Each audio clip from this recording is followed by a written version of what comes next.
ஆமாங்கண்ணா.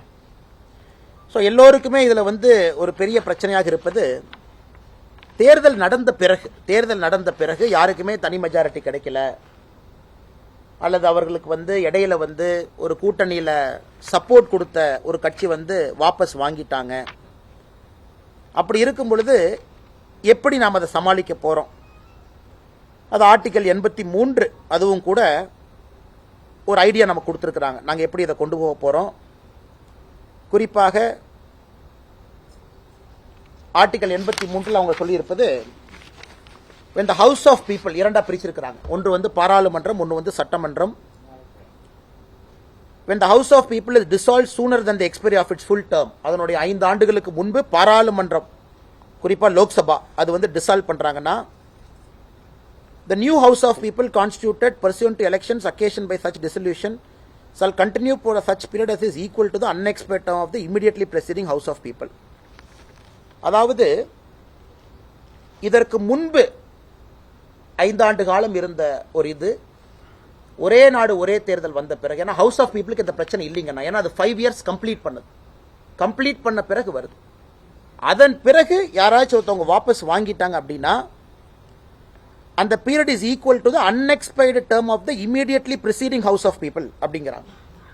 ஸோ நம்ம என்ன சொல்ல வரோம்னாங்கன்னா, பெர்ஃபெக்டா இதுல ஆன்சர் இருக்குன்னு சொல்றதை விட, எல்லோருக்கும் தேர்தல் போறதுக்கு முன்னாடியே தெரியும் இது நடந்தா இதுதான், இது நடந்தா இதுதான். ஆனா தேர்தலை பொறுத்தவரை 5 ஆண்டுகளுக்கு ஒரு முறை தான் நடக்கும். அதனால இன்னைக்கு யாருக்குமே தேர்தல் போவதற்கு முன்பு நமக்கு பிரச்சனை இருக்கு அப்படின்னு நம்ம யாருமே சொல்லிங்கன்னா, அதுவும் குறிப்பாக மிட் டேர்ம் எலெக்ஷன் ஒரு வார்த்தையை பயன்படுத்துறாங்க. மிட் டேர்ம் எலெக்ஷனுக்கு ஒரு வாய்ப்பு இருக்கு. மிட் டேர்ம் எலெக்ஷன் கொண்டு வர்றாங்க. அந்த term is equivalent to the remaining term. 2034க்கு பிறகு ஒரு சட்டமன்றத்தில் ஆட்சி கலைக்கப்படுதுன்னா, நடக்கக்கூடிய மிட் டேர்ம் எலெக்ஷன் என்பது அந்த 5 ஆண்டுகள் இருக்கக்கூடிய கேப் தான் அந்த எலெக்ஷனா இருக்கும். 2034 தமிழ்நாடு எலெக்ஷனுங்கண்ணா, 2039 வரைக்கும் 37 ஆட்சி கலைஞ்சிருச்சு. 37 நடக்கக்கூடிய மிட் டேர்ம் எலெக்ஷன் 2 வருஷத்துக்கு தான் அந்த எலெக்ஷன் இருக்கும்.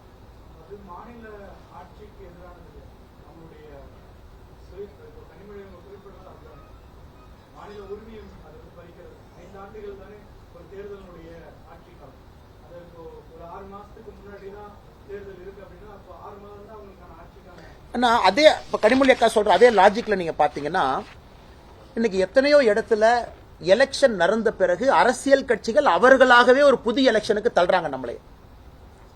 அதே லாஜிக் கனிமொழி அக்கா அங்கேயும் சொல்லணும் இல்லைங்கண்ணா,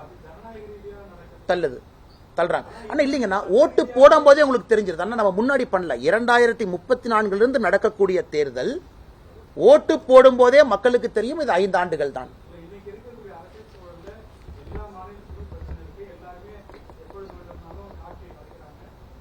ஆனா ஒரே நாடு ஒரே தேர்தல் காரணங்கன்னா, அடிப்படையில் இதை செய்யக்கூடாது என்பதற்காகத்தான்.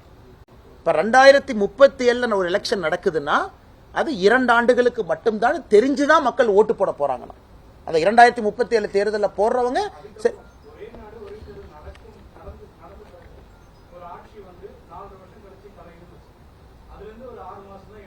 அது எலெக்ஷன் நடக்காதுங்கண்ணா. என்ன இல்லைங்கண்ணா, இன்னைக்கு இருக்கக்கூடிய அரசியலமைப்பு சட்டம் இல்லைங்கண்ணா, இன்னைக்கு இருக்கக்கூடிய அரசியலமைப்பு சட்டம் பல விஷயங்கள் தெளிவா சொல்லுது. 6 மாத காலம் தான் அடுத்த எலெக்ஷனுக்கு நேரம் இருக்குன்னா எலெக்ஷன் நடத்த போறதில்லை. 1 வருடம் தான் இருக்குன்னா, நம்ம 1 வருஷம் 3 மாசம், 1 வருஷம் 6 மாசம் நம்ம இழுத்துக்கலாங்கண்ணா. பட் ஒரு விஷயத்தை நம்ம புரிஞ்சுக்கணும், 2034க்கு பிறகு நடக்கக்கூடிய தேர்தல் மிட் டேர்ம் எலெக்ஷன் நடந்தா 5 ஆண்டு பீரியட் தான், அதுக்குள்ளதான் அந்த எலெக்ஷன் நடக்க முடியுங்கிறது தெளிவா இருக்கும். ஏன்னா அண்ணா எப்படிங்க அது மாநில உரிமை பறிக்கிறாங்க? ஏன்னா அண்ணா ஒரு நிமிஷம், லோக்சபாக்கு இதே பிரச்சனை தானே. இவங்க மாநிலம்னு சொல்றாங்க, நான் மத்தியன்னு சொல்றேன்.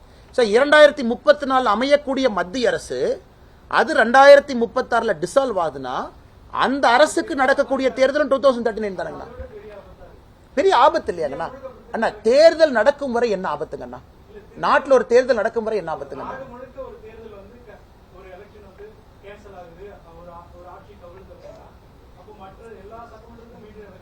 இல்லைங்கண்ணா, உதாரணத்துக்கு 2034 லோக்சபா வச்சுக்கலாங்கண்ணா. 2034 லோக்சபா, அந்த லோக்சபா ஏதோ ஒரு காரணத்திற்காக 2036 கலைதுன்னு வச்சுக்கலாங்கண்ணா.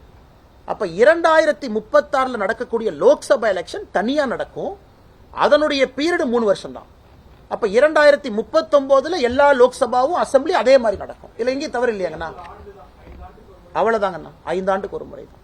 அதனால கனிமொழி அக்கா சொல்றாங்க மாநில உரிமை பறிக்கிறீங்கன்னா மத்திய அரசுக்கும் அதே தானே. 2036 ஸ்டேபிள் கவர்மெண்ட் வரல 34 அவங்களுக்கு இதே பிரச்சனை தானே.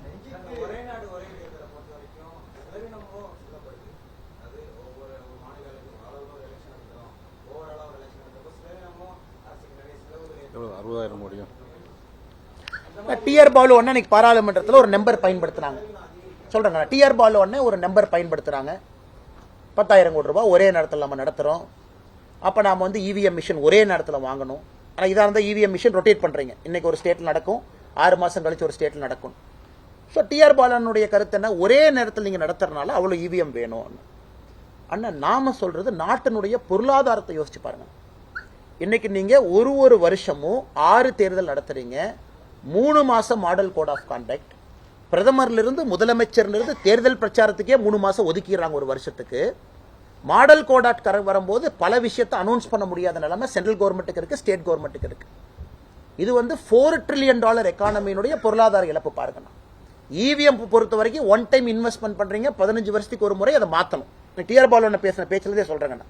அதனால் நாட்டுக்கு ஏற்படக்கூடிய பொருளாதார இழப்பு மல்டிபிள் எலெக்ஷன்ல இவிஎம் வாங்குற காசை விட பல மடங்கு அதிகம் தானுங்கண்ணா.